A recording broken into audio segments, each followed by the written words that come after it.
ನಮಸ್ಕಾರ, ಬಸವ ಟೈಮ್ಸ್ಗೆ ಸ್ವಾಗತ. ರಾಜ್ಯ ಬಿಜೆಪಿ ಅಧ್ಯಕ್ಷ BY ವಿಜಯೇಂದ್ರ ಅವರ ಬದಲಾವಣೆ ವಿಚಾರ ಮತ್ತೆ ಭಾರೀ ಚರ್ಚೆಗೆ ಗ್ರಾಸವಾಗಿದೆ. ವಿಜಯೇಂದ್ರ ಅವರನ್ನು ಅಧ್ಯಕ್ಷ ಸ್ಥಾನದಿಂದ ಬದಲಿಸಬೇಕೆಂಬ ಬೇಡಿಕೆಯನ್ನು ವಿರೋಧಿ ಬಣ ಮತ್ತೆ ಮುಂದಿಟ್ಟಿದೆ. ಈ ನಡುವೆ ಕೇಂದ್ರ ಸಚಿವ ವಿ ಸೋಮಣ್ಣ ಅವರ ಹೆಸರು ರಾಜ್ಯಾಧ್ಯಕ್ಷ ಹುದ್ದೆಗೆ ಮುಂಚೂಣಿಯಲ್ಲಿ ಕೇಳಿಬರುತ್ತಿದೆ.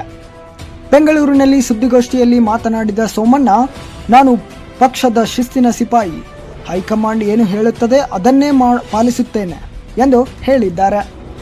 ಅಮಿತ್ ಶಾ ಸೂಚನೆಯಂತೆ ವರುಣಾದಲ್ಲಿ ಸ್ಪರ್ಧಿಸಿದ್ದೆ, ನಂತರ ತುಮಕೂರಿನಲ್ಲಿ ಸ್ಪರ್ಧಿಸಿ ಗೆದ್ದೆ. ಪಕ್ಷದ ಹೈಕಮಾಂಡ್ ಯಾವ ಜವಾಬ್ದಾರಿ ನೀಡಿದರೂ ಅದನ್ನು ನಿಷ್ಠೆಯಿಂದ ನಿರ್ವಹಿಸುತ್ತೇನೆ ಎಂದು ಸೋಮಣ್ಣ ಹೇಳಿದ್ದಾರೆ. ಇದೇ ವೇಳೆ ಬಿಜೆಪಿ ರಾಷ್ಟ್ರೀಯ ನಾಯಕತ್ವ ಸೋಮಣ್ಣ ಅವರನ್ನು ರಾಜ್ಯಾಧ್ಯಕ್ಷನನ್ನಾಗಿ ಮಾಡುವ ಕುರಿತು ಚಿಂತನೆ ನಡೆಸಿದೆ ಎನ್ನಲಾಗುತ್ತದೆ. ಈ ಸಂಬಂಧ ಅವರು ಬಿಜೆಪಿ ಅಧ್ಯಕ್ಷ ನಿತಿನ್ ನಬೀನ್ ಅವರನ್ನು ಭೇಟಿ ಮಾಡಿದ್ದಾರೆ. ಪಕ್ಷದ ಮೂಲಗಳಿಂದ ಈ ಮಾಹಿತಿ ಲಭ್ಯವಾಗ್ತಿದೆ. ಆದರೆ ರಾಜ್ಯಾಧ್ಯಕ್ಷರ ಬದಲಾವಣೆ ಕುರಿತು ಬಿಜೆಪಿ ಹೈಕಮಾಂಡ್ ಇನ್ನೂ ಯಾವುದೇ ಅಧಿಕೃತ ಘೋಷಣೆ ಮಾಡಿಲ್ಲ. ಹೀಗಾಗಿ ಮುಂದಿನ ದಿನಗಳಲ್ಲಿ ಈ ಬೆಳವಣಿಗೆ ಯಾವ ತಿರುವು ಪಡೆಯಲಿದೆ ಎಂಬುದರ ಮೇಲೆ ಎಲ್ಲರ ಕಣ್ಣು ನೆಟ್ಟಿದೆ.